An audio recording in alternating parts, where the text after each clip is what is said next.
In this week's In-Ear Insights, let's talk about adding to your marketing tech stack. So your MarTech stack is the collection of tools, software, services, things like that, that power your marketing.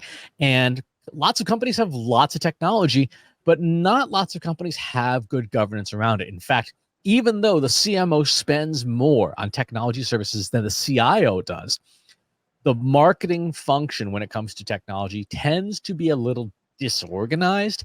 And as a result, companies can end up spending a lot more and having lesser results from their marketing tech than they do the regular IT. In fact, a few years ago, Katie, you and I were working on a client where they had purchased 3 different instances of Salesforce that were not connected together and were conflicting with each other, and they lost like they $1.5 billion of pipeline was missing.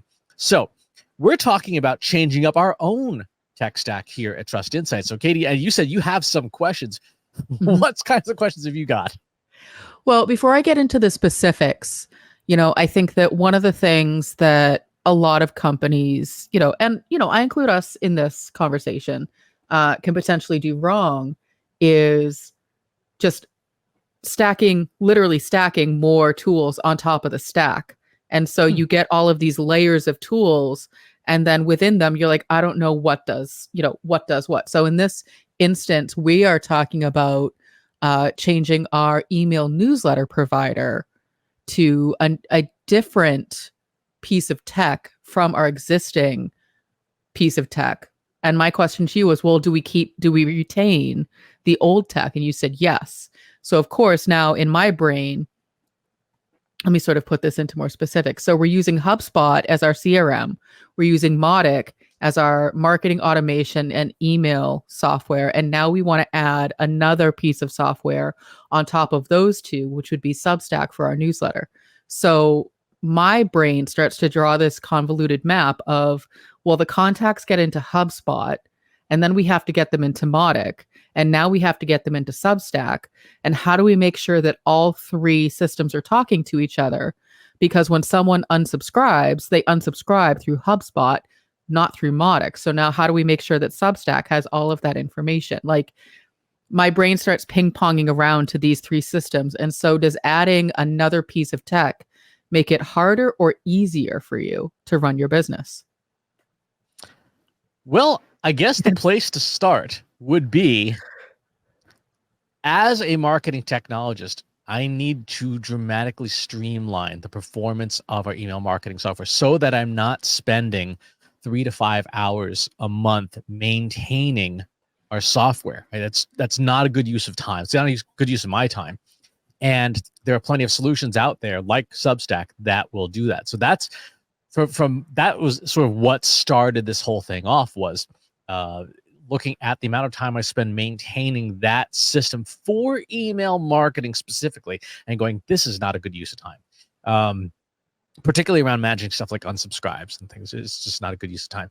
Secondarily, as a marketer, I want to promote our email newsletter in a place where other people are reading emails so that I can accelerate the growth of our list. One of the key things that Substack does that our current system does not do is that Substack is also a social network for email newsletters.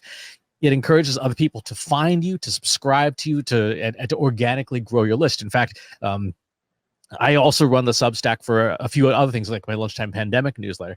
And 25% of the subscribers to that newsletter come from the Substack app just organically recommending it. And I'm like, this is stupid to not take advantage of free audience from this platform. So those are the 2 user stories that really motivated me to say, look, this is something I want to do. It was not just a whim. This was something that, thinking about, for example, the purpose, the people, the process, the platform, and the performance. For us, that purpose really is efficiency of marketing, but also better performance of marketing. Is it more efficient when you now have 3 different places that you have to manage your contacts? That's a very good question. The answer is maybe, and it depends. And the specific answer is it depends if there's any kind of glue that needs to be in place, and how does that glue work. For the volume of business we do, we could get away with a $20 a month paid Zapier account to sync up those three databases to keep them sort of glued together and in line with each other. MarTech does have a built-in integration with HubSpot, so that integration is already working. Substack does not have integrations with CRMs, so we would need to use Zapier to glue that together. And then if MarTech talks to HubSpot, and MarTech, if Substack talks to HubSpot, MarTech and HubSpot already talk to each other, so we don't need an integration for that. So it's just syncing up Substack's unsubscribes with HubSpot's. I would imagine that part of the process needs to be QA to make sure that those, you're calling them glue, but basically they're API connections between the different databases. How do you check that? How do you know that the data that's in HubSpot is the same as the data that's in MarTech is the same that's the data in Substack? One of the easiest ways to do that is to do a manual export. In this case, of the do not contacts from each system. They should be identical lists. If they're not identical lists, I mean, you can do that in Excel. If they're not identical lists, then you know something's not working. The other way to do that is set up a dummy profile, for example, in HubSpot, like, don't email me at gmail.com. And that's your contact in HubSpot. And then see if after the synchronization stuff runs for 24 hours, whatever, if that is not in Substack as like, hey, don't email this person, then you know that the integration did not work. Now, it sounds like Substack is going to become, its own separate database, if I'm following all of this correctly. And so typically we've been using HubSpot as our primary database for all of our prospects and contacts. And so now if I'm finding the Inbox Insights newsletter, but I'm not subscribed, and I subscribe to Inbox Insights, do I go into Substack or do I go into HubSpot? You initially go into Substack, and then one of our tasks is to do the Zapier integration to say, okay, if you show up in Substack, so this goes in the process P of the 5 Ps. Should that email go into HubSpot is the big question. Because this is a B2B marketing thing. Just because someone signs up for your newsletter does not mean they're a buyer. Right? Absolutely does not mean that you should be calling them immediately saying, hey, buy our stuff, right? No one likes and it. Yet they do. And yet they do. And so a valid question then for us is, from a process perspective, should that be the case, that HubSpot is the central system of record for everyone we have access to? Or should HubSpot be only the place where people who have demonstrated actual intent to buy, should that be what it's for? So what is the purpose of HubSpot is actually the question. And so I think while I don't love the idea of having 3 separate databases, I would love to rather have segmentation in one database.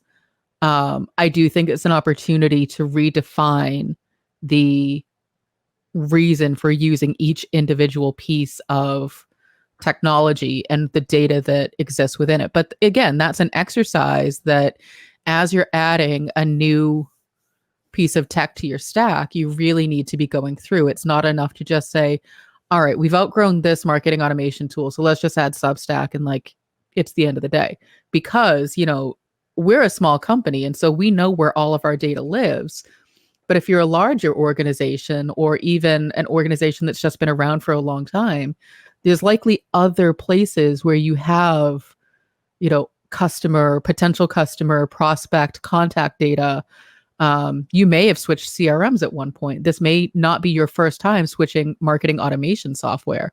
And so do you have a handle on where all of that data lives? And that's where you go back to the 5 Ps to make sure okay, at one point we were using Constant Contact, and then we decided,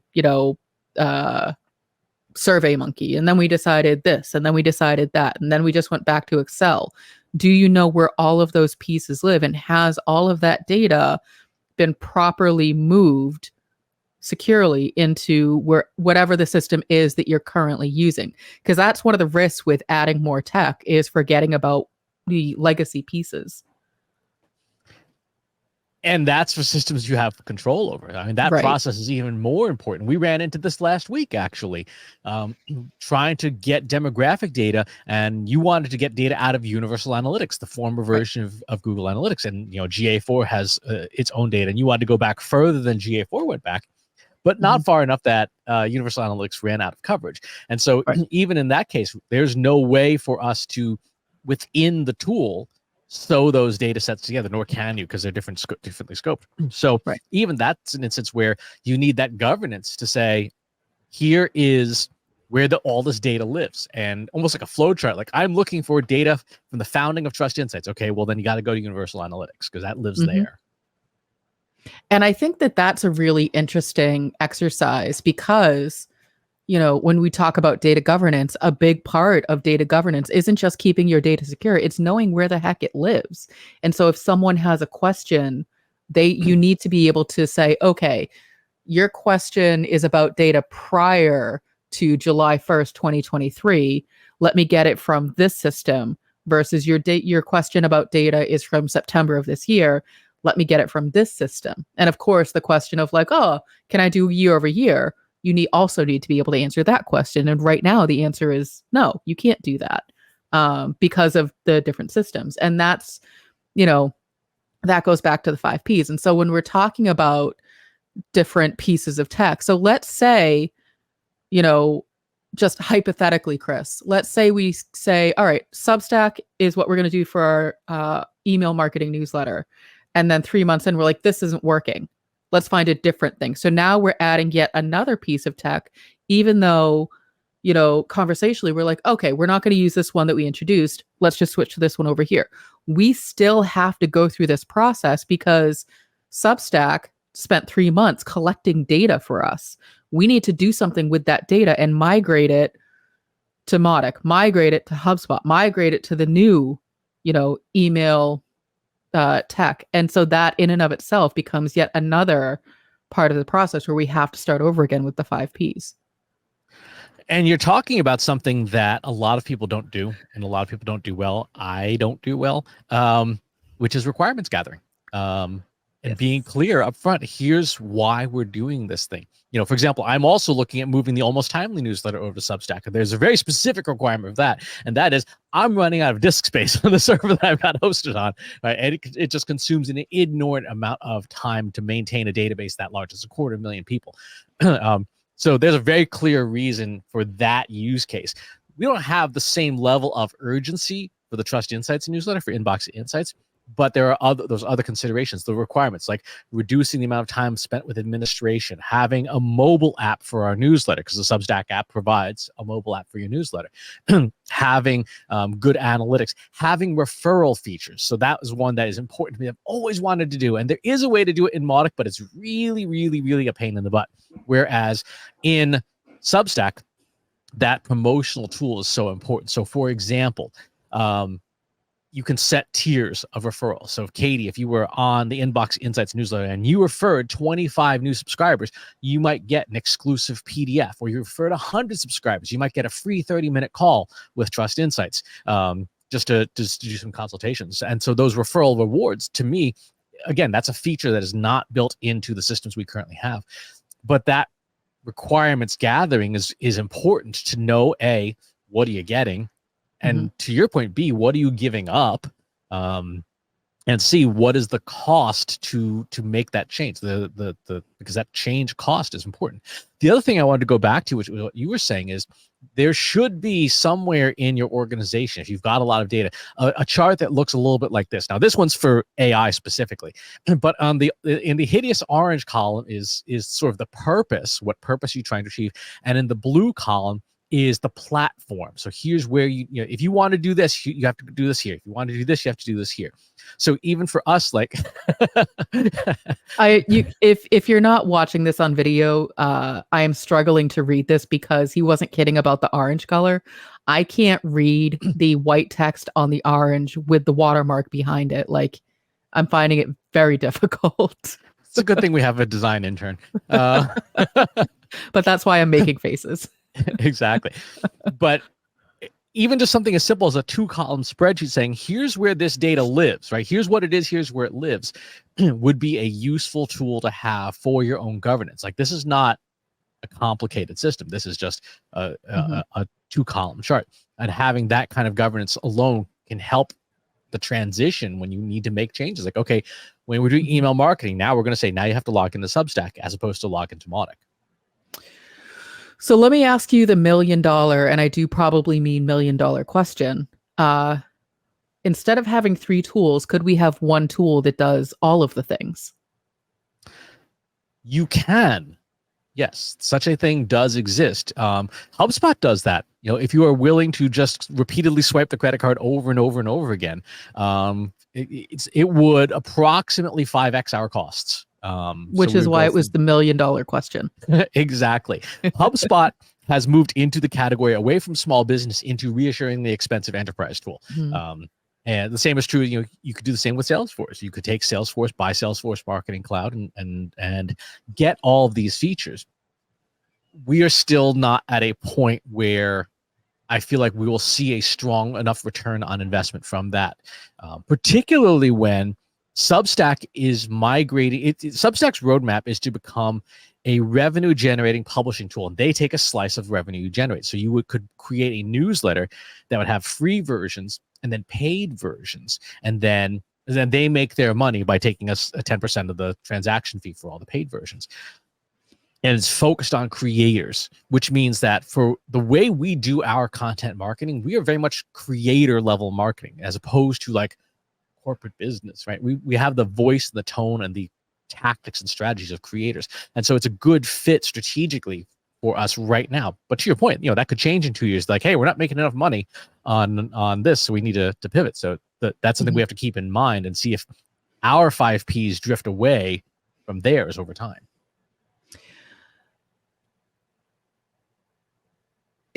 I mean, it's interesting because, you know, you're talking about how tools that historically had catered to small businesses, had free versions, are migrating away. And so that leaves a lot of, you know, independent businesses, solopreneurs, you know, small companies sort of in the lurch of, you know, what do we do? There's a lot of tools out there. You know, we're just sort of picking on some of the bigger name ones, but there's a lot of tools out there that do a lot of what you need. And that goes back to making sure that you have done the 5 Ps and your user stories to really understand what it is that you need. So, you know, if we go back in time 5.5 years, we didn't do this exercise when we chose HubSpot. We said, oh, hey, HubSpot, that does a thing.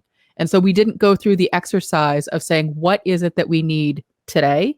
And what is it that we think we might need 6 months from now, 12 months from now, 5 years from now? Because we're at that 5-year point. And what we need from HubSpot, you know, again, just sort of picking on them a little bit. We love HubSpot. We love all the people over there. It's not doing what we need because we didn't do our work. It's not because HubSpot isn't doing anything. It's because we, the users, didn't do the exercise, didn't do the requirements gathering to say, this is what we think we're going to need. This is what we need today.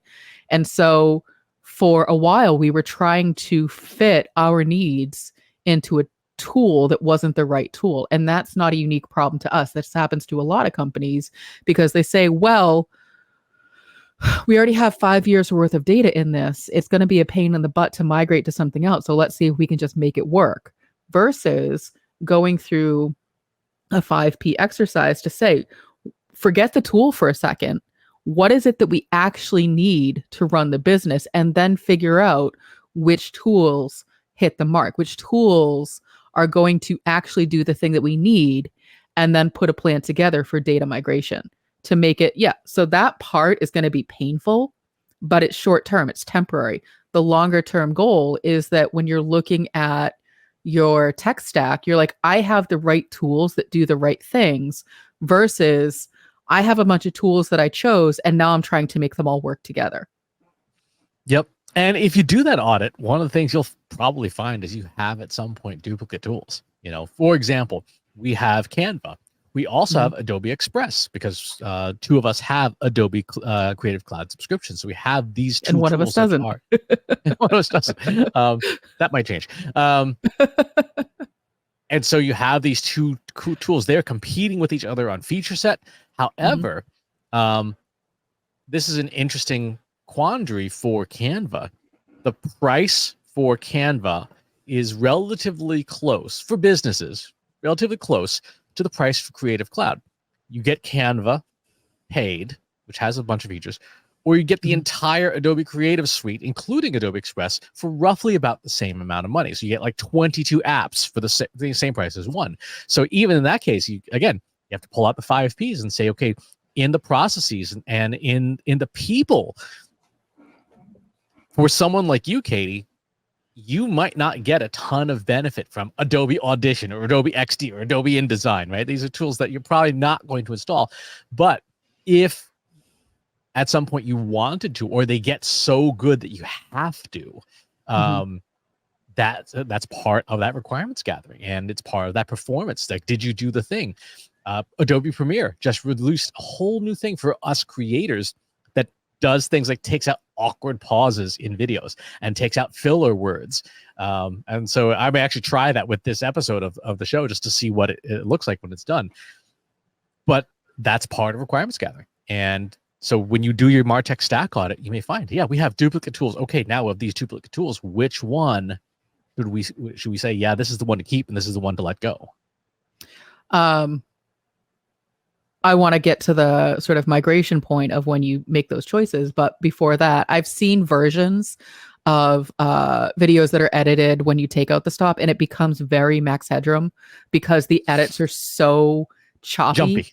Jumpy. Yeah. And so I would say, proceed with caution when using those tools. Make sure you're getting the output that you want, because sure, it's nice that you're removing the uhs and and so, but there may be a good reason to leave those in, because then all of a sudden your video is very jumpy and very Blair Witch and makes the people watching it very nauseous. But in the point of something like Adobe versus Canva, I can absolutely on paper see the value of, switching from one system to the other. But then when I start to go through the requirements, well, we have, templates that are built specifically for Canva. We have people who need to be trained. And so figuring out all of those costs associated with redoing templates so they're no longer appropriate for Canva, so that they're appropriate for Adobe instead. Getting whoever's going to use Adobe now, who's probably never used it before, getting trained up on that. What does that look like? What is the process? So there's, again, this goes back to adding new tech to your stack. There's training associated. There's cost besides just the subscription cost of migrating things from one system to the other. And, Chris, to your point, when you have those duplicate tools, it's not just as simple as like, all right, great, we'll just shut that one off. You're not going to use that anymore.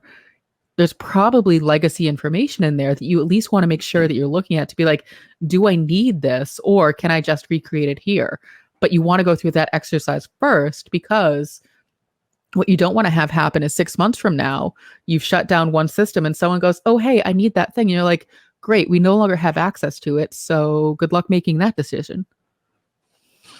If I could summarize everything we've talked about so far up to this point, it is requirements gathering is the antidote to buyer's remorse.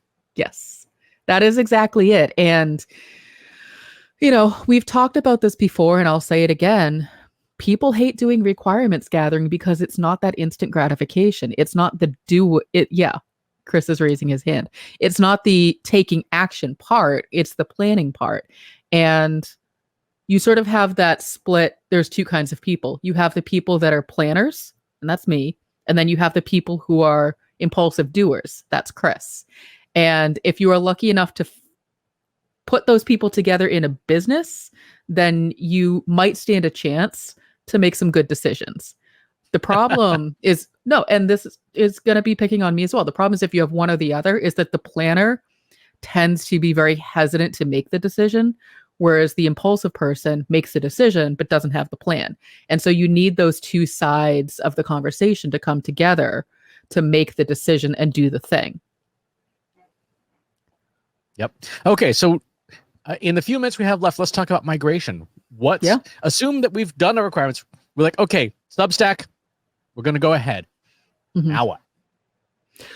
So we have to start going through the 5 Ps again. What is the purpose of migrating the data? What is the purpose? What do we want the end user experience to be? So, is the delivery address for the email going to change because it's on a different system from MarTech to Substack? Do we need to let people know some sort of communication plan that we're changing so that they can whitelist us instead of just going to their spam folder? There's a lot of different pieces. Think about it as starting a brand new email newsletter. What are the steps that you would have to go through? Even though you have a 5-year-old existing newsletter, treat it like it's brand new. And some of the tasks you might be able to check off really quickly, like, okay, great, that's done, that's done, that's done. But there are things that you will need to do to let your end user know, because ultimately that's the goal, is a really good, smooth end user experience. Yes, it saves us some production time, but there's no point in producing it if nobody's going to read it. Exactly. And so this is where process is going to be the biggest part. So everything from doing your deliverability DNS stuff. We just had a client switch their platform, and they didn't switch their DNS, and wonder of wonders, their entire mailing went to spam because, whoops, they didn't do that part.